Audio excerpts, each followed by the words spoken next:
परमात्मा क्यों नहीं मिल रहा? क्या मुझसे भूल हुई और मुझको कैसा बनना चाहिए? तो इसमें भी परंपरावादी धारणाएं हैं। जैसे आपको इसीलिए नहीं मिल रहा क्योंकि प्रारब्ध कर्म आप भोग रहे हैं। पहले जो आपने किया था पिछले जन्मों में, उसका फल आपको भोगना पड़ रहा है अभी। जैसे जब ये फल कटेगा उसके बाद ही तुमको परमात्मा ज्ञान मिल सकता है। फिर ये मान्यता आपको सिकुड़ देगी, अपने को हीन भाव से भर देगी। आप अपने को पापी नीच इस तरह अनुभव करने लग जाएंगे क्योंकि आपने पाप किया था। आपको दुख अनुभव हो रहा है तो इसका साफ अर्थ है कि आपने पहले बुरा किया होगा। तो आप बुरा करने के कारण अपने को पापी कहने लग जाएंगे। और जो अपने को नीच हीनता बोध से देखेगा वो कैसे परमात्मा का खोज करेगा? क्योंकि परमात्मा है हम में, होता है भीतर, हर एक आदमियों के भीतर रहता है मन से पार।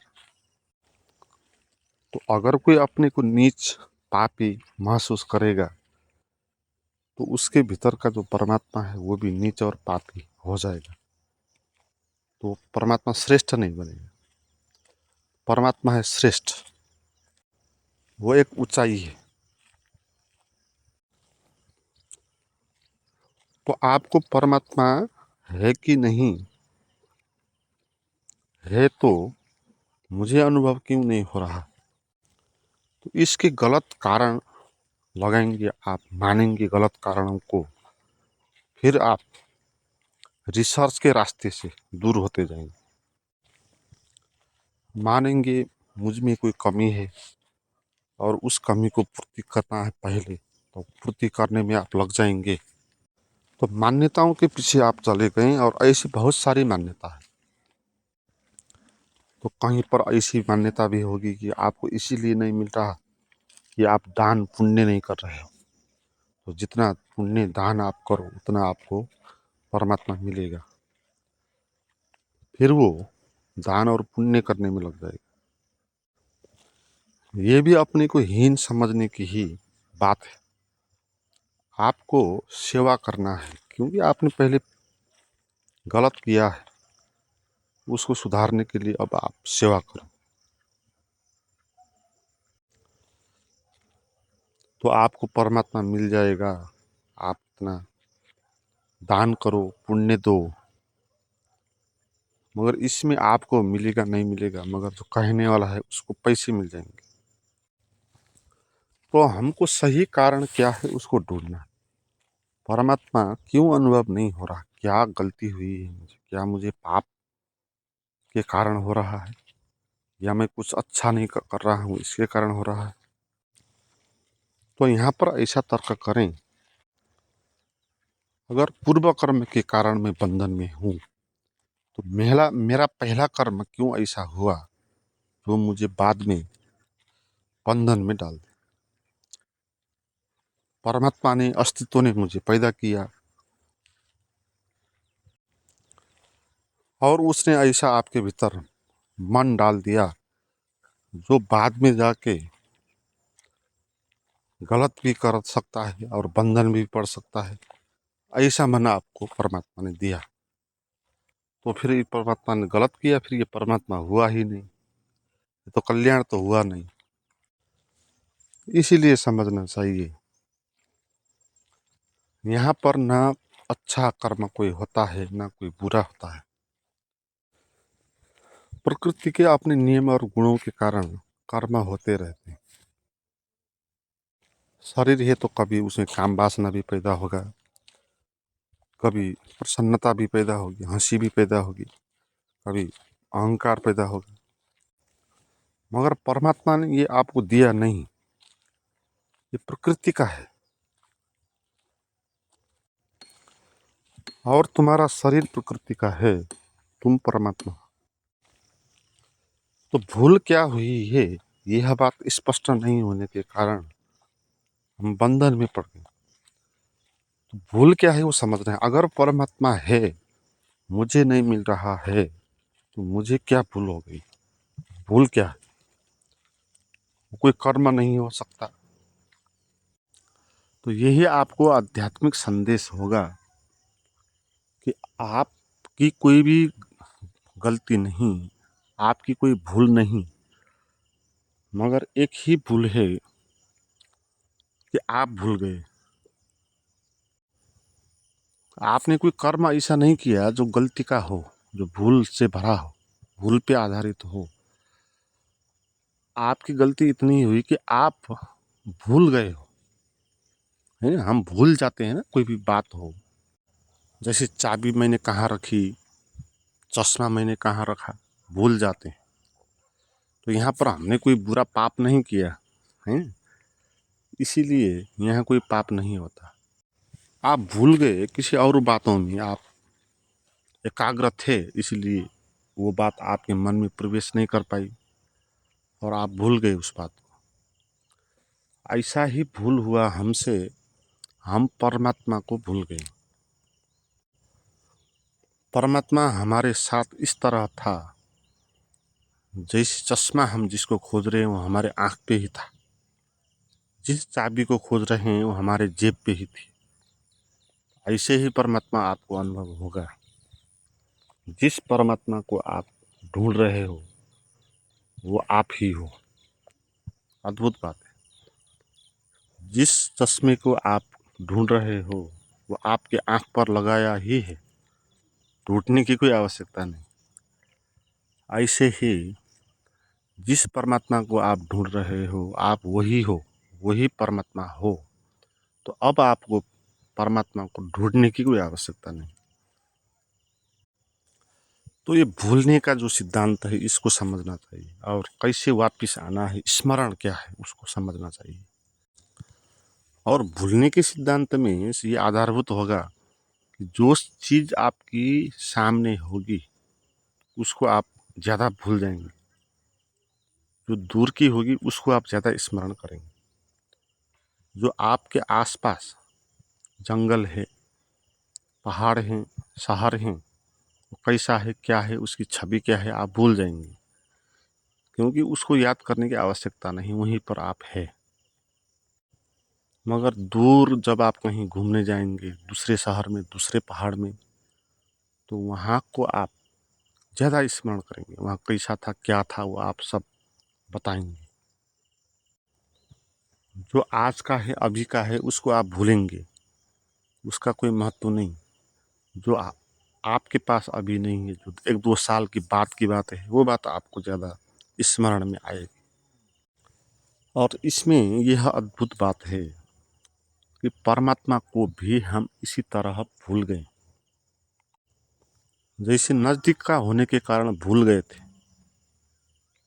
हमारे गाँव में होने के कारण हम भूल गए थे कि वहाँ भी परमात्मा हो सकता है, उस स्थल में भी पवित्रता हो सकती है, वहाँ भी सौंदर्यता हो सकती है। इस बात को आप भूल गए। इसी तरह हमारे भीतर जो परमात्मा बैठा हुआ है वो हमारे पास इतना है, वो सबसे नज़दीक है। और भूलने का जो सिद्धांत है उसमें जो सबसे नज़दीक है वो बात ज़्यादा भूली जाएगी। तो परमात्मा सबसे नज़दीक है, इसलिए हम सबसे ज़्यादा परमात्मा को भूल गए। तो अब उपाय क्या है? वो है नाम स्मरण का। नाम का अर्थ है कोई भी चीज़ नहीं जिसका हम नाम दे सकते हैं। यहाँ पर नाम शब्द अद्भुत है, ऐसा ही ओम शब्द अद्भुत है। दो शब्द सबसे अद्भुत शब्द है, ओम और नाम। इन दोनों का कोई अर्थ नहीं। जैसे ओम हो गया, ओम का कोई भी अर्थ नहीं हो सकता, या कहीं जो भी ध्वनि है वो सभी ओम में समा जाती है। हर एक ध्वनि के अंत में जो ओम होगा, ऐसा सिमिलर वो हर जगह होगा, इसलिए वो सभी जगह सभी ध्वनि ओम है। इसलिए ओम कोई एक ध्वनि नहीं, इसलिए ओम का कोई नाम नहीं। ओम जैसा कोई चीज नहीं। ऐसा ही नाम शब्द है, क्योंकि नाम अनेक तरह की वस्तुओं का नाम होगा, है। जानवर होगा, आदमी होगा, तो व्यक्ति होगा, जाति होगा, समूह होगा, भाव, इस सबके अपने अपने नाम होंगे, उन वस्तुओं का नाम होगा। मगर जो नाम शब्द है उसका क्या नाम होगा, है ना। इस तरह सोचना चाहिए परमात्मा को अभी यही महसूस करने के लिए। सभी वस्तुओं का नाम होता है, तो सब वस्तुओं का एक एक नाम है, मगर जो नाम शब्द है क्या वो भी कोई वस्तु है, और उसका क्या नाम है। तो नाम शब्द का कोई भी नाम नहीं हो सकता, क्योंकि नाम शब्द कोई वस्तु नहीं होगी। वो तो वस्तुओं का जो सिंबल है, उसका जो कॉमन नेम है वो नाम होगा। तो नाम खुद में कोई एग्जिस्टेंस नहीं होगा। इसलिए परमात्मा को कहा कि वो नाम है। वो हरि नाम स्मरण, राम का नाम स्मरण, ये नहीं, ये गलत व्याख्या है परंपरा। नाम का स्मरण, तो आप इसको स्मरण करो जो नाम है। नाम यानी जो कोई भी वस्तु नहीं जिसका हम नाम दे सकें, उसका स्मरण करना है। तो परमात्मा को संकेत कर देगा ये शब्द नाम, क्योंकि परमात्मा भी इसी तरह है। सभी वस्तुओं में परमात्मा है।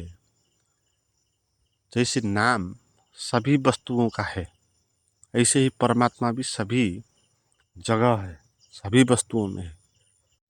इसी तरह जैसे नाम फिर अकेला कोई शब्द बच नहीं सकता, ऐसे ही परमात्मा भी अकेला कोई बच नहीं सकता जिसका हम नाम दे सकें। ऐसा कोई परमात्मा हो नहीं सकता। कोई वस्तु नहीं हो सकता, कोई रूप नहीं हो सकता। जो सभी रूपों में है उसका अपना कैसा रूप हो सकता है। जो बंदर में भी है, आदमी में भी है, वृक्ष में भी है, उसका कैसा चेहरा हो। तो ऐसा सत्य जो होता है, होने का भी अपना एक सत्य होता है। तो उस सत्य को हम भूल गए हैं, इस कारण हमको वो मिल नहीं रहा। अब उसको फिर स्मरण करो, है ना, नाम का स्मरण करो। तो आपको यहाँ पर कहा कि परमात्मा का आप स्मरण करो, अपना स्मरण करो। आपके भीतर जो चीज खोई हुई है उसका आप स्मरण करो, है ना। स्मरण करना है अपने भीतर ही। हम जिस चीज को भूल गए हैं हमारे भीतर, उसको स्मरण करना है। तो हम अपने भीतर किसको विस्मरण कर गए हैं, जो हमारे सबसे नजदीक है, हमारा होना, उसको हम विस्मरण कर गए। तो आप फिर से इसको स्मरण करो। आप कहीं पर बैठ जाओ, जो आपका जो होना है, आपके भीतर जो नाम है, जो परमात्मा है, उसको आप याद करो, उस तरफ ध्यान दो। तो इस स्मरण के कारण फिर वो बात पता चल जाती है। जैसे आपके जेब में ही वो चाबी है, आपको पता चल गई, तो फिर ये बात बन जाएगी। फिर आप उस चाबी से अपना द्वार दरवाज़ा खोलेंगे, अंदर जाएंगे। ऐसे ही ये भी एक चाबी ही है, नाम का स्मरण। इसके द्वारा अगर आप जानेंगे कि परमात्मा तो आप है ही, तो ये आपको स्मरण में आएगी बात, तो बात बन जाएगी। फिर ये चाबी हो जाएगी आप। फिर आप जहाँ जाएंगे, जो भी करेंगे, उसी में रहकर करेंगे, उसी को ध्यान में रखते हुए करेंगे आप।